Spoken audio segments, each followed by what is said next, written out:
दादी दादी अरे बाबा बाबा गले ना मछली मारे मैं डूब के मर गई ना। हाँ डूब मर गई ना। हाँ हमारी चप्पलों लेके गए रहला बुढ़वा पहन के चप्पलवा हो ना हीरा। अरे कहा जनी अरे काकी देखा एक ठे तो मिला है एक ठे नावल देखा लोग लेके आओ गई ना इनके।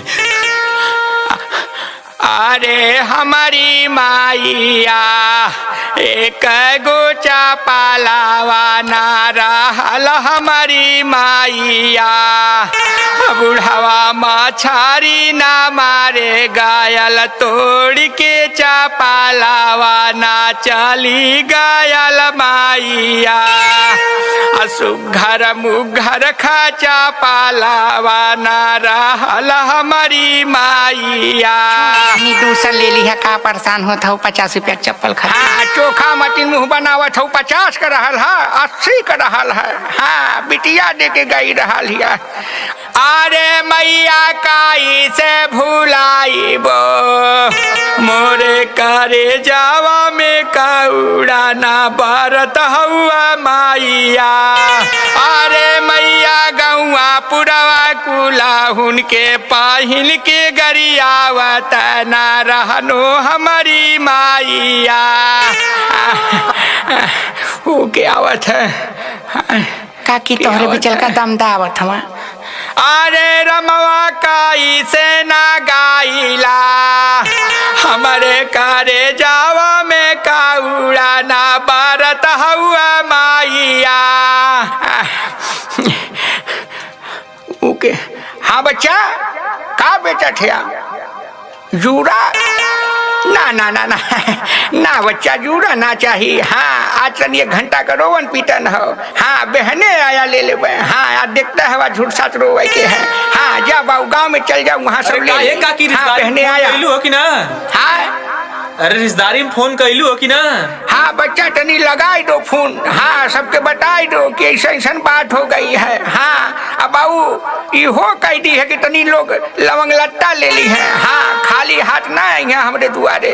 हाँ तनी उका बोल जाला रे हैया पर भुलाई गई नी। हाँ टिल्ली का भेली ले ली है। हाँ रेवड़ा ले ली है और तनी हाँ लोग तनी दुकनिया से छेनो नो ले ली है अच्छा देख के। हाँ बाबू कह दे सबके। हाँ तबले हम रोवा थी।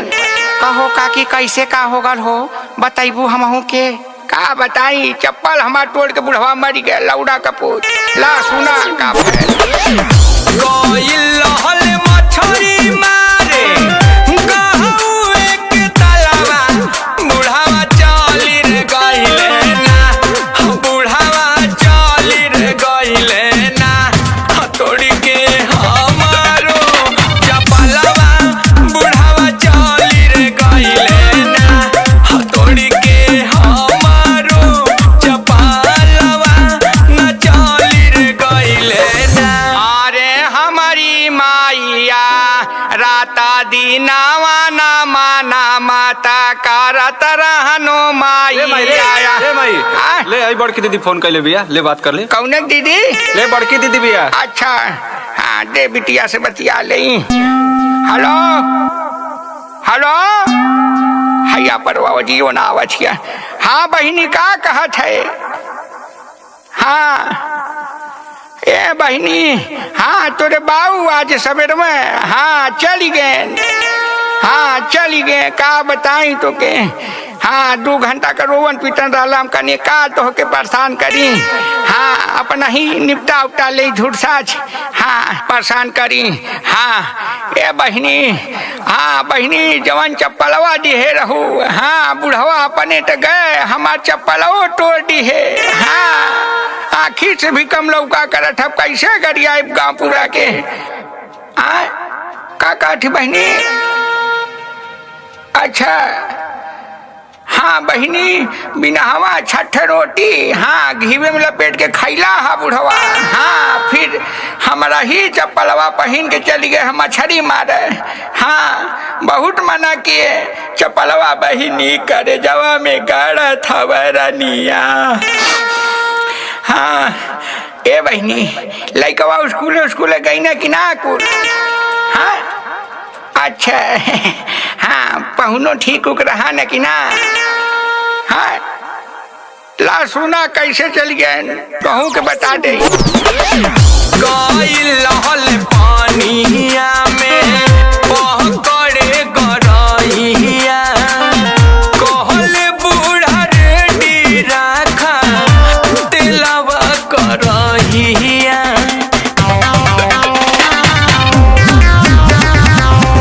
गइल रहल पानिया में पकड़े गरइया कहल बूढ़ा रेडी राखा तेलवा करहिया सोर भइल महरी गइले चुहटी गइल गौआ बुढ़ावा चलिर गइले ना बुढ़ावा चलिर गइले ना तोड़ी के हमारो चपलवा बुढ़ावा चलिर गइले ना तोड़ी के हमारो चपलवा बुढ़ावा मारिर गइले ना। हाँ बहनी सुन लू ना यह कुल दिक्कत है।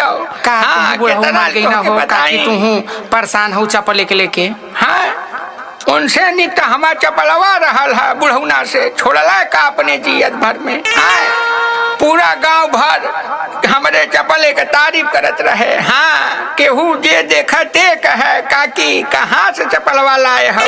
हाँ बड़ा अच्छा लागत है। हाँ अब गौवा पूरन का मनसा पुराई गई। हाँ टूट गए हेराई गए चप्पल। अब गौवा पूरा के करेजा जुड़ाई गए।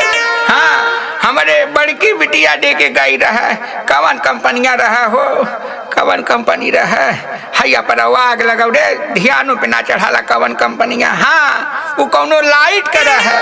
हाँ कौनो हिरकवार की कवन लाइट वाइट के चप्पल दिहे रहे कहे माई निक सुख से पहनी है। हाँ महंगा बा लेकिन बुढ़वा तोड़ देहला। फुआ हाँ कैसे का हो गइल हो फूफा के? का बताई हीरा कैसे का हो गए। हाँ ए बाबू का बैले हता। हाँ घरवा से खाना वाना खाए के ले है कि घर में जाके खाइबे।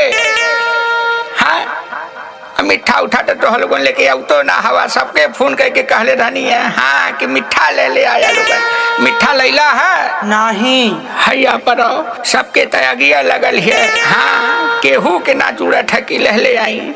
हाँ कैसे गड़बड़ा गई ना हो भैया हमार। हाँ हम तो सुना नहीं हमार कर जावा भाग से फेंक डाला बाहरे। हम तो लगल है कि पराना में फेंक दे पाए। हाँ कैसे का हो गल भैया के? का बताई कैसे गड़बड़ाई गई ना तो हना लोगन तो पी खाई के चढ़ाई के बुढ़वा के आज हमार चप्पल तोड़वा डाला वो चली गल बुढ़ो। ला सुना कैसे का हो गल। जियते में मिलल ना